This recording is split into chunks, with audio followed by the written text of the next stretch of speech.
नमस्कार दोस्तों, मैं भाविनी मिश्रा अपनी चैनल में आप सभी का एक बार फिर से स्वागत करती हूँ। कैसे हैं आप लोग? जय माता दी दोस्तों, आशा करती हूँ आप सब स्वस्थ और सुरक्षित होंगे। इस वीडियो में मैं आपसे वट सावित्री व्रत की संपूर्ण पूजन सामग्री और तैयारी के बारे में दिखाऊंगी। अगले वीडियो में मैं संपूर्ण पूजन विधि दिखाऊंगी, उसकी लिंक मैं डिस्क्रिप्शन बॉक्स में डाल दूंगी। साथ में व्रत कब रहना है उसकी वीडियो भी मैंने बनाई है, उसकी लिंक भी मैं डिस्क्रिप्शन बॉक्स में डाल दूंगी। तो वट सावित्री का व्रत जेठ मास की अमावस्या तिथि को रखा जाता है। उत्तर प्रदेश, बिहार, झारखंड में यह व्रत अमावस्या के दिन रखा जाता है। दक्षिण भारत में यही व्रत पूर्णिमा के दिन रखा जाता है, जिसको वट पूर्णिमा व्रत कहा जाता है। पति की लंबी आयु के लिए सुहागिन महिलाएं यह व्रत रखती हैं। अखंड सौभाग्य के लिए यह व्रत रखा जाता है। और जो पूजा विधि है, घर में ही हम पूजा कैसे करेंगे, यही पूजा जो संपूर्ण पूजा विधि है या सामग्री है या तैयारी है, ये आप बरगद के पेड़ के पास जाकर भी इन्हीं सामग्रियों से पूजा कर सकते हैं। और सुहागिन महिलाएं अखंड सौभाग्य की प्राप्ति के लिए, पति की लंबी आयु के लिए, सुख समृद्धि और संतान बनी रहे, इसके लिए यह व्रत रखती हैं। तो जो तैयारियां करनी है वो मैं आपको बता दूं। तो हमें एक बरगद का जो है डाली चाहिए रहती है। अगर बरगद का पेड़ आसपास है तो आप वहां भी जाके पूजा कर सकती हैं, नहीं तो बरगद के जो डाली होती है जिसमें कली लगी होती है वो ले आके रखना है। तो इस तरह की तैयारियां करनी रहती हैं, पूड़ियां बनानी रहती हैं, बरगद के मीठे गोले बनाने रहते हैं, जिसको बरगद के मीठे गोले कहते हैं। तो इस तरह से सारी सामग्री अगर हम इकट्ठा कर लें तो फिर उसके बाद पूजा करना आसान हो जाता है।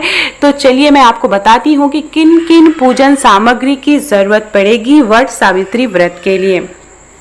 वीडियो अगर आप देख रहे हैं और आपको अगर पसंद आ रहा है तो मेरे चैनल को प्लीज सब्सक्राइब कर लीजिए। सब्सक्राइब करने के लिए रेड बटन पे क्लिक करेंगे तो बगल में बेल आएगी, बेल पे क्लिक करेंगे, 3 ऑप्शन आएंगे, ऑल पे क्लिक करना है ताकि सारे वीडियो के नोटिफिकेशन आप तक पहुंच सके।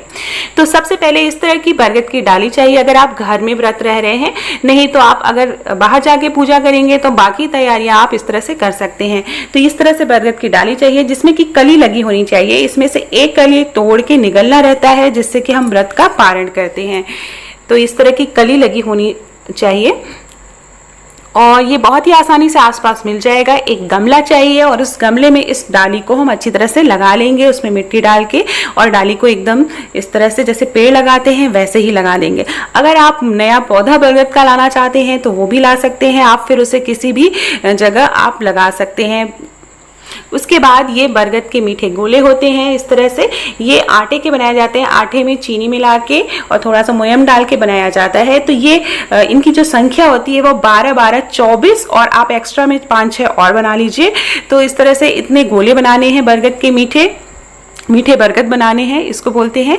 पूड़ियाँ बनाएंगे इसी तरह हम, पूड़ियाँ भी 12-12 की संख्या में 24 पूड़ियाँ हमें बनानी है, 3-4 पूड़ियाँ हम एक्स्ट्रा बना लेंगे। फिर ये कुछ मैंने ठुकवे बना लिए हैं, 5 ठुकवे। आप इसकी जगह कोई भी मीठी चीज़ आप भगवान को भोग लगाने के लिए बना सकते हैं, हलवा बना सकते हैं। ये देखिए चावल है, चावल के अच्छे हमने इसमें पीला रंग डाल के रख लिए हैं। इसकी जगह आप गेहूं का अनाज भी ले सकते हैं, इसे वहां पे पूजा वाले स्थान पर चौक में रखना रहता है। इस तरह से चने लेने, हमें चने को रात में भिगो के रख लेना है। भीगे हुए चने हमें पूजा में जरूरत पड़ती है। साथ में जब हम व्रत का पारण करते हैं तो 12 चने हमें निगलने होते हैं, तो ये बहुत जरूरी होता है। इसके बाद इस तरह से बेत का पंखा चाहिए होता है, बहुत ही शुभ माना जाता है।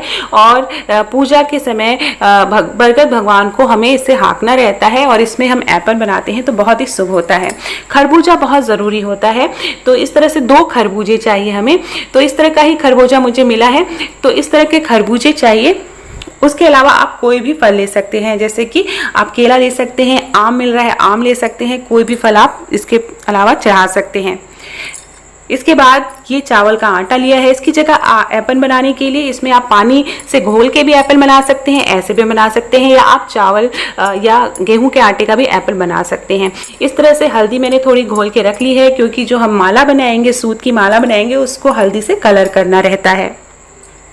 उसके अलावा मैंने लिया है पान का पत्ता, इलायची, लौंग, गणेश भगवान जी को चढ़ाने के लिए। 2 माला मैंने ली है, एक बरगद वृक्ष को चढ़ाने के लिए और दूसरा पति को पहनाने के लिए। लौंग, इलायची और ये पान के पत्ते हैं। तो इस तरह से 2 पीली माला लेंगे। तो बहुत से लोग पूजा करते हैं, पूजा करने के बाद पति की पूजा करते हैं, तो उसके लिए चाहिए होता है। फिर ये मैंने जो है एक सुपारी ली है गणेश भगवान जी के लिए और एक गौर माता बनाई है। आप गोबर से बना सकते हैं या मिट्टी से बना सकते हैं। बहुत से लोग 4 मूर्तियाँ और बनाते हैं, जिसमें ब्रह्मा जी और सरस्वती जी लेते हैं और सत्यवान और सावित्री।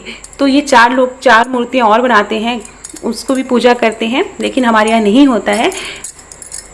कलावा, रक्षा सूत्र लेंगे, सूत चाहिए हमें, ज़्यादा सा सूत चाहिए, हल्दी, कुमकुम, धूप बत्ती और बत्ती, अक्षत, ये सारी चीज़ें चाहिए पूजा के लिए। ये घी का दीपक चाहिए। कलश के ऊपर रखने के लिए भी एक मिट्टी का दिया चाहिए। जल 1 लोटे में चाहिए। सबसे पहले हम सींचते हैं बरगद के वृक्ष को जल से। सुहाग का सामान चाहिए। आप जो भी सुहाग का सामान इस समय आप घर में आसानी से उपलब्ध करा पाते हैं, ये चूड़ी, बिंदी, सिंदूर, जो भी आपकी इच्छा है सुहाग का सामान, लेकिन चूड़ी, बिंदी, सिंदूर बहुत ज़रूरी होता है। उसके अलावा आप नेल पॉलिश हो गया, आलता हो गया, ये सारी चीज़ें की ज़रूरत पड़ेगी। एक लाल रंग का वस्त्र आप ले सकते हैं, आप साड़ी चढ़ा सकते हैं, बहुत से लोग नई साड़ी चढ़ाते हैं। तो इन सारी सामग्रियों की ज़रूरत पड़ती है पूजा के लिए। तो ये सारी अगर हम तैयारी करके रखेंगे, तो अगर आप बरगद के वृक्ष में भी पूजा करने जा रहे हैं तो ये सारी तैयारियां करके रखेंगे तो बहुत ही आसान हो जाता है। अपने गणेश और गौरी माता जरूर ले जाइए वहाँ पूजा करने के लिए। घर में आप पूजा करते हैं तो और भी ज़्यादा आसान है। एक गमले में आप इस बरगद का वृक्ष लगा लेते हैं और उसके बाद हम संपूर्ण पूजा करते हैं। तो ये सारी तैयारी है जो कि वट सावित्री व्रत में बहुत ज़रूरी होती है। सूत की माला हमें बनानी होती है। 2 माला बनाते हैं, एक 12-12 फेरे लगाते हुए, और इसी तरह चने और सूत से 12-12 फेरे लगाए जाते हैं। बिहार में लोग 5-7 इस तरह से फेरे लगाते हैं और इस तरह से बरगद, मीठे बरगद बनाते हैं। तो अलग अलग जगह अलग अलग मान्यताएं होती हैं और उन्हीं मान्यताओं के हिसाब से पूजा की जाती है। ये देखिए, ये बरगद का वृक्ष मैंने लगा लिया है। अगले वीडियो में मैं आपको संपूर्ण पूजन विधि करके दिखाऊंगी। तो ये सारी तैयारी हो गई है। तो सबसे पहले ऐपन बना लेते हैं और सूत के माले बनाते हैं। एक बड़ा माला जो कि खुद पहनना होता है पूजा के बाद, और दूसरी एक छोटी माला बनाते हैं जिनको गौरी भगवान जी को या बरगद के वृक्ष को चढ़ाई जाती है। तो ये थी संपूर्ण पूजन सामग्री। आशा करती हूँ आपको मेरा वीडियो पसंद आया होगा। मेरे चैनल को प्लीज़ सब्सक्राइब करिए। ज़्यादा पसंद आए तो दोस्तों के बीच में शेयर करिएगा। बहुत बहुत धन्यवाद ये वीडियो देखने के लिए। लाइक और कमेंट ज़रूर करिएगा। कोई भी क्वेश्चन है तो आप ज़रूर पूछ सकते हैं। बहुत बहुत धन्यवाद ये वीडियो देखने के लिए।